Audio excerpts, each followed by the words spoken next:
Pinagpepiestahan ngayon online ang viral video na ito ni Senator Jinggoy Estrada na may kaalitang babae sa San Juan City. Komento ng mga netizen, ang tapang daw ng naturang babae na hindi nagpasindak sa senador.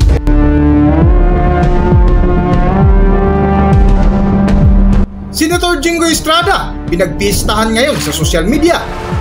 Kung bago lang kayo dito sa aking YouTube channel, huwag kalimutan mag-subscribe at pindutin niyo na rin ang notification bell para ma-notify kayo sa ating susunod na video. Maraming salamat.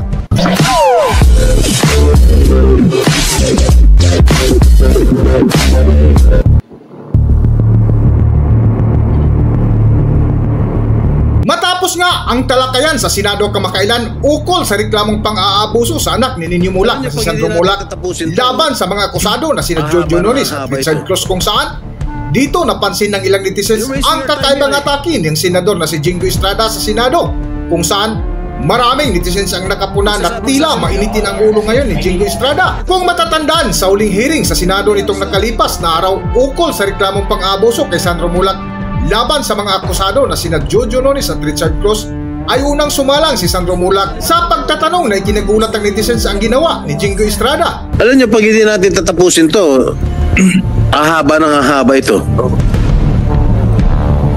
You're wasting our time here eh.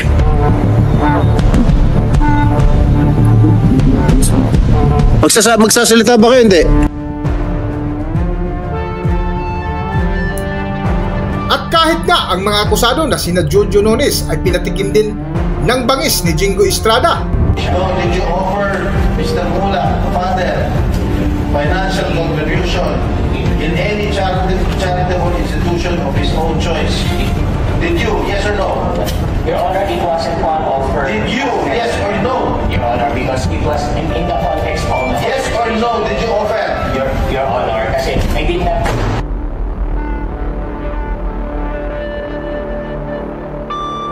Ngunit ang nakakagulat ay ang video na nag-viral na pinagpiestahan ngayon sa social media na hindi nakaligtas sa mata ng netizens ang pakikipagtalo ng senador sa isang babae na tila may tama nga ang kanilang hinala.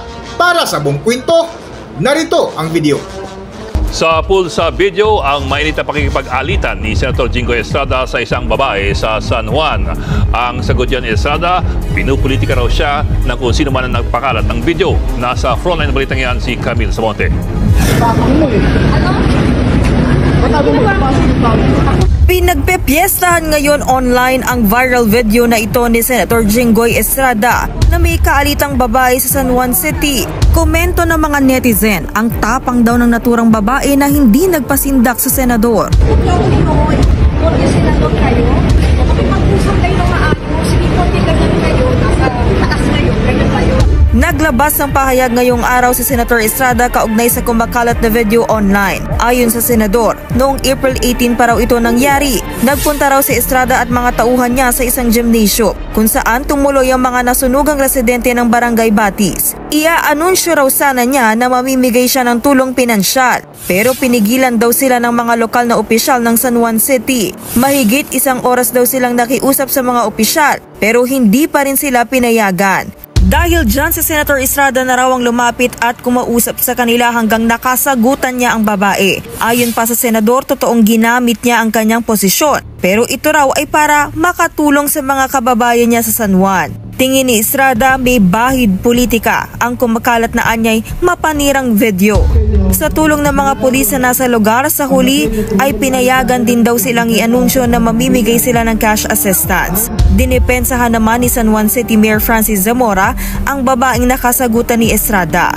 Sa Facebook comment ni Zamora sa video, tunay raw na may paninindigan at prinsipyo ang babae. Hindi raw ito nagpapatinag sa kahit kanino kung alam niyang siya ang nasa tama. Hanggang dito na lang muna ang ating video at kung nagustuhan nyo, huwag kalimutan mag-subscribe at pindutin nyo na rin ang notification bell para ma-notify kayo sa ating susunod na video. Maraming salamat!